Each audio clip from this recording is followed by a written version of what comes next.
Assalamualaikum warahmatullahi wabarakatuh. Selamat pagi anak-anakku semua. Bagaimana keadaan kalian hari ini? Bu Esti berharap kalian selalu dalam keadaan sehat dan selalu dalam lindungan Allah Subhanahu wa taala. Untuk pertemuan kali ini kita belajar tentang seni, budaya, dan prakarya. Pada pembelajaran pertama di kelas 6 ini kita akan belajar tentang patung.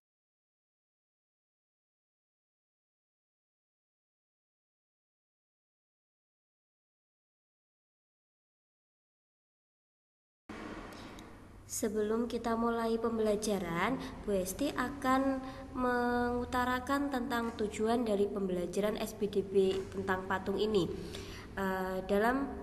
Setelah mempelajari materi ini, siswa diharapkan dapat 1. Memahami pengertian patung. Yang 2. Menjelaskan fungsi, jenis, dan bentuk patung. Yang ketiga, mengidentifikasi bahan dan alat membuat patung. Dan yang terakhir adalah membuat patung dari bahan sederhana. Oke, sebelum kita mulai, pernahkah kalian melihat patung? Ada yang belum pernah melihat patung? Apakah menurut kalian patung itu memiliki nilai keindahan atau hanya sekedar benda yang ada dan bisa dilihat? Dan yang terakhir, siapa yang tahu apa itu patung? Oke, untuk penjelasan dari setiap pertanyaan yang Bu Esti utarakan tadi, mari kita bahas satu-satu tentang patung.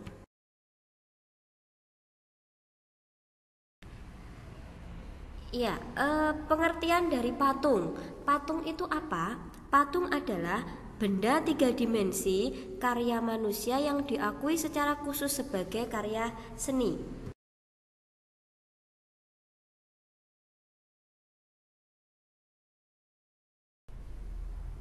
Fungsi dari patung tersebut adalah yang pertama, patung religi. Patung religi merupakan patung yang memiliki unsur dan makna religius. Biasanya digunakan untuk sarana beribadah. Yang kedua, patung monumen.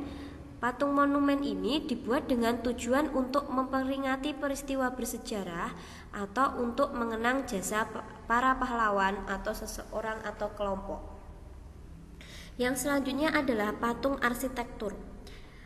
Patung arsitektur dibuat untuk menunjang arsitektur atau konstruksi suatu bangunan sehingga bangunan tersebut bernilai estetika atau keindahan. Selanjutnya adalah patung dekorasi. Patung dekorasi dibuat untuk menghias suatu bangunan atau memperindah lingkungan. Yang kelima adalah patung kerajinan. Patung kerajinan merupakan patung yang dibuat dari bahan karya kerajinan. Hasilnya untuk dinikmati nilai keindahannya. Yang terakhir adalah patung seni. Patung seni dibuat hanya untuk dinikmati keindahannya saja. Nah, ini adalah bentuk fisik dari masing-masing patung tersebut. Untuk yang paling atas ini adalah merupakan patung religi. Patung religi ini adalah patung dari patung Buddha. Nah, ini biasanya umat Buddha menyembah patung ini. Yang kedua adalah ada patung monumen. Patung monumen ini digunakan untuk memperingati jasa para pahlawan. Ini adalah patung dari Jenderal Sudirman. Yang ketiga adalah patung arsitektur. Nah, patung ini dibuat di sebuah bangunan.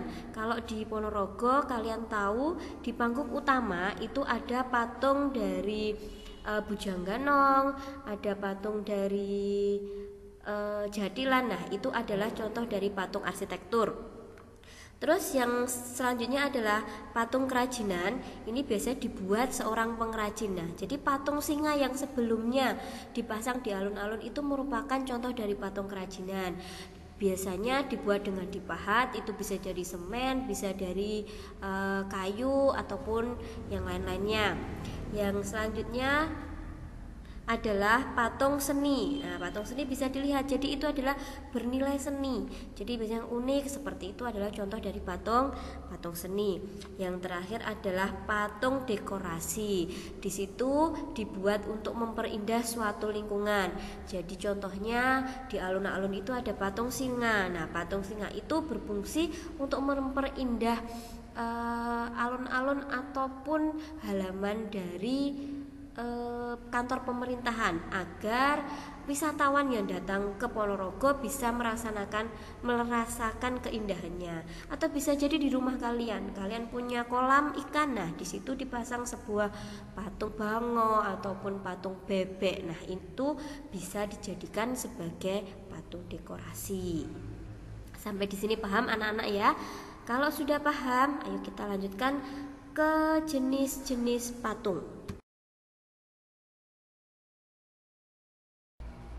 Ya, kita masuk ke jenis-jenis patung. Ada 3 jenis patung yang akan kita pelajari di sini. Yang pertama adalah patung 3 dimensi. Apa itu patung 3 dimensi? Ada yang tahu? Iya, benar ya. Patung 3 dimensi adalah karya seni rupa yang berupa objek yang bisa bentuknya bisa dilihat dari berbagai sudut pandang. Jadi bisa dari lebarnya, bisa dari panjangnya. Nah, jadi patung yang memiliki volume. Nah, jadi bisa dilihat patung 3 dimensi itu seperti apa, Bu? Ya, jadi patung singa itu bisa kita katakan sebagai patung 3 dimensi. Patung Bujang Ganong yang ada di setiap bundaran di Ponorogo, nah itu juga adalah patung 3 dimensi. Yang kedua adalah patung kinetis, adalah jenis patung yang dapat bergerak-gerak baik dengan bantuan tenaga mesin, air ataupun angin. Contohnya seperti apa? Pernahkah kalian pergi ke Madiun? Nah, di salah satu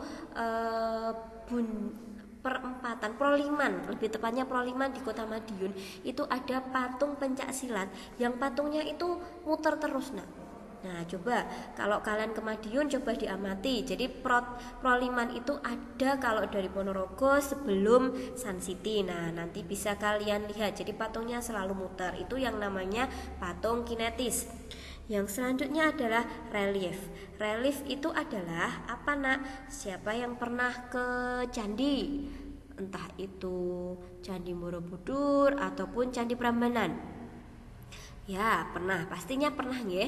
Nah, itu di setiap dindingnya itu ada gambaran-gambaran peristiwa yang menonjol. Nah, itu yang disebut relief ya. Relief itu apa? Adalah seni pahat dan ukiran 3 dimensi. Jadi menonjol itu yang namanya 3 dimensi yang biasanya dibuat di atas batu. Nah, bentuk ukiran itu biasanya dijumpai di mana? Di bangunan candi, di kuil, di monumen, dan di tempat bersejarah kuno. Monumen, ya, jika kalian belum pernah ke candi, bisa itu ke Kresek. Nah, ada di situ ada relief yang menceritakan tentang pembantaian atau mayat-mayat dari para pahlawan yang dibuat relief di sana. Yuk, nanti kapan-kapan kita main ke sana. Oke.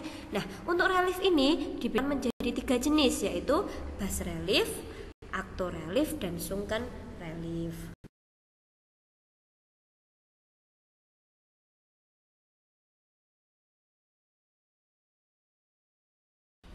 Ya, untuk selanjutnya kita belajar tentang bentuk-bentuk patung dan contohnya. Yang pertama, bentuk patung freestanding. Apa itu freestanding? Adalah patung yang menampilkan seluruh bagian tubuh lengkap dalam posisi berdiri. Contohnya, Besti hanya ngambil satu saja. Di situ adalah patung Bapak B.J. Habibie sedang memegang pesawat. Mungkin masih banyak contohnya. Bisa jadi adalah patung Jenderal Sudirman, bisa jadi patung jadilan yang ada di alun-alun, bisa jadi patung yang ada di bundaran-bundaran, itu juga termasuk bentuk patung freestanding. Untuk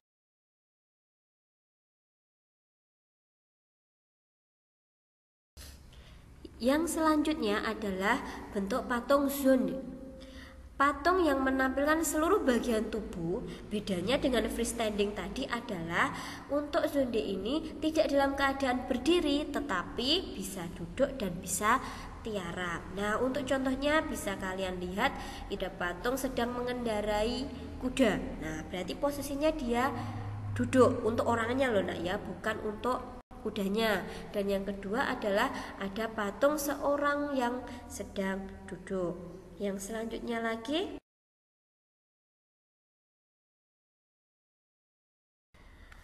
adalah bentuk patung torso, yaitu patung yang hanya menampilkan bagian badannya saja, umumnya dari dada, pinggang, hingga bagian pinggul. Jadi flying torso tidak memiliki bagian kepala. Nah, hanya bagian dada saja yang terlihat. Patung seperti ini bisa kalian lihat di candi-candi ataupun di museum-museum. Jadi ini adalah patung peninggalan bersejarah.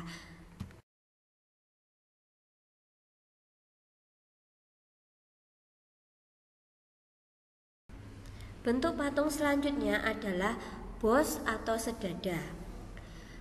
Bos atau sedada adalah patung yang hanya menampilkan setengah badan saja, dari kepala hingga bagian dada saja. Contohnya bisa dilihat patung dari pahlawan dan ilmuwan yang sudah Bu Esti tampilkan di layar. Bisa jadi jika orang tuanya dulu seorang sarjana, biasanya vandel dari kampus itu juga ada patungnya. Bu Esti punya contoh tapi kemarin belum sempat ke foto ya nak ya. Jadi iya, ada kepala sampai bagian dada, itu disebut patung bos atau sedada.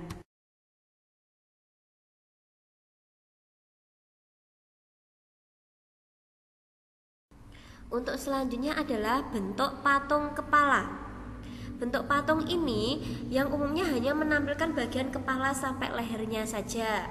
Nah, bisa dilihat itu. Jadi hanya bagian kepala sampai leher saja, tidak sampai ke dada.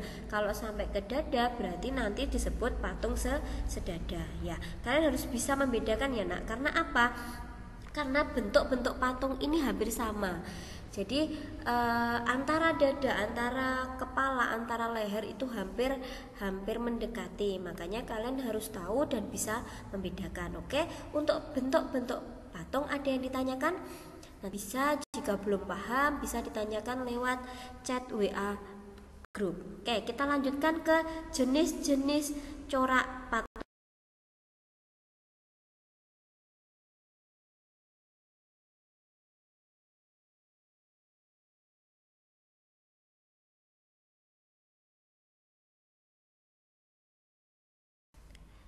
Jenis-jenis corak patung. Yang pertama adalah corak imitatif, yaitu tiruan dari makhluk hidup, bisa manusia, bisa hewan, dan bisa tumbuhan.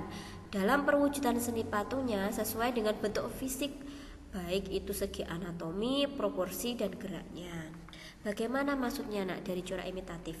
Jadi intinya corak patung ini persis dengan aslinya. Jadi mulai dari bentuk, mulai dari anatomi itu ada kepala, ada kaki yang persis dengan manusia ataupun persis dengan hewan, dengan proporsi yang sama, dan geraknya juga seperti manusia ataupun hewan ataupun tumbuhan. Nah, itu disebut corak imitatif. Jadi nek cara Jawane itu plek ketiplek dengan aslinya. Ngoten nggih? Oke, kita lanjutkan.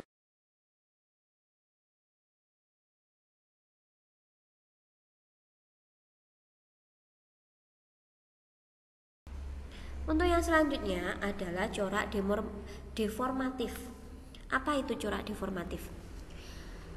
Corak deformatif adalah corak yang telah mengalami banyak perubahan dari tiruan aslinya. Biasanya diubah menjadi bentuk baru berdasarkan imajinasi pembuatnya.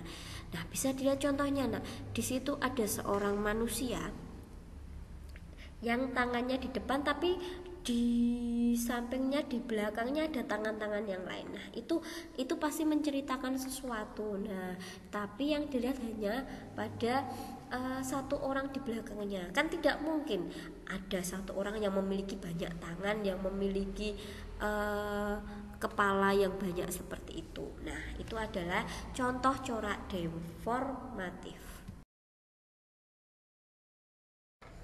Corak yang terakhir adalah corak non-figuratif atau abstrak, yaitu corak yang sudah banyak meninggalkan bentuk aslinya untuk perwujudan patungnya. Jadi dalam patung yang memiliki corak non-figuratif atau abstrak itu biasanya tidak jelas itu berbentuk apa, tapi dia memiliki nilai keindahan yang tinggi. Hanya orang-orang yang memiliki jiwa seni yang tinggi yang bisa mengetahui, oh itu ternyata patung ini, oh ini patung ini. Jadi untuk orang yang awam mungkin seperti Bu Esti, seperti kalian, Bu itu patung apa? Nah, itu kita tidak terlalu jelas bentuknya. Itu disebut adalah corak non figuratif ataupun abstrak. Oke, Nak, cukup untuk materi pembelajaran pertama di subbab yang pertama ini. Tugas kalian adalah silahkan mencatat materi yang sudah Bu Esti berikan ini. Selanjutnya nanti silahkan kerjakan soal yang ada di LKS. Untuk halaman berapa nanti akan Bu Esti infokan di WA Group. Terima kasih, cukup sekian dari Bu Esti. Jika ada yang perlu ditanyakan silahkan langsung japri ataupun bisa di WA Group. Terima kasih. Wassalamualaikum warahmatullahi wabarakatuh.